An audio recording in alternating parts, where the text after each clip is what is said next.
అనే పేర్లు ఎందుకు వచ్చినాయి అంటే, ఒక ఆదర్శ పురుషుడుగా మనం రామునిలోని గుణాలను చూసి దేవుడిగా మనం ఆరాధిస్తున్నాం. సో ఒక సంస్కృతి నిలబడాలన్నా, ఒక సంస్కృతి బాగుపడాలన్నా, మనం ఆరాధించే వ్యక్తుల వ్యక్తిత్వాన్ని బట్టి మన ప్రవర్తన, మన నియమావళి ఉంటుంది. కాబట్టి ఒక ఆదర్శ పురుషుడిగా అందరూ ఉండాలి అంటే శ్రీరామచంద్రుణ్ణి ఆదర్శంగా తీసుకోవాలి అనే ఉద్దేశాన్ని మన పెద్దలు గతంలో గుర్తుంచుకున్నారు. ఇప్పటి తరం స్లోగా మర్చిపోతున్నారు. ఈ సమయంలో 500 సంవత్సరాల నాటి సమస్యకి పరిష్కారాన్ని తీసుకొచ్చి ఆలయాన్ని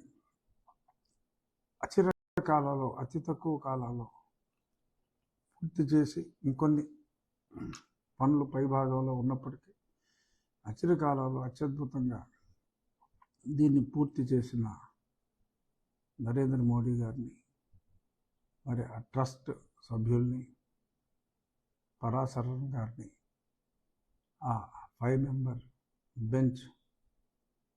బెంచ్ని అభినందించి తీరవలసిందే. ఇన్ కాంట్రాస్ట్ మనం ఇక్కడ చూసుకుంటే, అక్కడ రామాలయాన్ని నిర్మిస్తే మనకున్న రామతీర్థంలో రాముల వారికి తల నరకటం జరిగింది. మరి దాన్ని ఈరోజు వరకు ఆ సమస్యకి పరిష్కారమే లేదు. ఇంకా వాళ్ళు దొరకలేదట.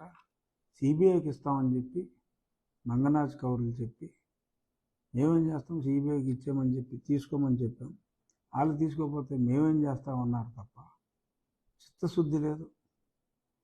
రాముల వారి తల నరికిన రాష్ట్రం ఒకవైపు, నాయకుడు ఒకవైపు. అంటే తల నరికినా ఇప్పటి వరకు పట్టించుకొని నాయకుడు ఒకవైపు. మన వైభవాన్ని, మన భారతదేశ వైభవాన్ని, మన భారతదేశ ఔన్నత్యాన్ని చాటి చెప్పే రాముడి తత్వాన్ని పునఃప్రతిష్ఠించిన ఒక మహానుభావుడు. అటు సరే, ఏం చేస్తాం, మన ప్రభుత్వం ఇలా ఉంది. ఎన్నో దేవాలయాల్లో తీగలు కాల్చేసిన రథాలు ఉంటాయట, ఎలకలు కూల్చేసిన విగ్రహాలు ఉంటాయట. అదంతా ఒక సీజన్లో నడిచిపోయింది, పిచ్చివాళ్ళు చేశారట. మళ్ళీ ఆ తర్వాత హడావుడంతా బాగా ఎక్కువైపోయిన తర్వాత ప్రస్తుతానికి మరి కేంద్రం కూడా కన్నెర చేసిందేమో, ఆపకపోతే ఊరుకోవరా అని.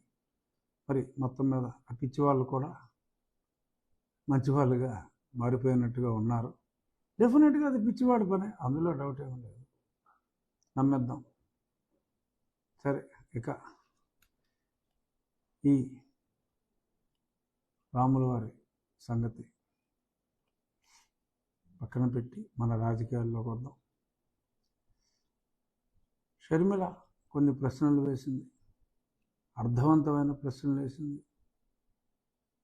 ఎస్, గతంలో మేమందరం కూడా మాట్లాడిన ప్రశ్నలే. తను కాంగ్రెస్ పార్టీ అధ్యక్షురాలుగా వచ్చిన రోజు మాట్లాడటం జరిగింది. నేను ఇప్పుడు 2 సంవత్సరాల క్రితం తెలంగాణలో తను పార్టీ స్థాపించినప్పుడు, ఇది ఆరంభించింది తెలంగాణలో, కానీ షర్మిల రాబోయేది ఆంధ్రప్రదేశ్కి అని నేను ఊహించి చెప్పడం జరిగింది. ఊహించి ఆ తర్వాత మొన్న అక్కడ కాంగ్రెస్ వాళ్ళు కూడా కొద్దిమంది నేను త్వరలో పిసిసి అధ్యక్షురాలు కాబోతానని ఒక ఛానల్లో చెప్తే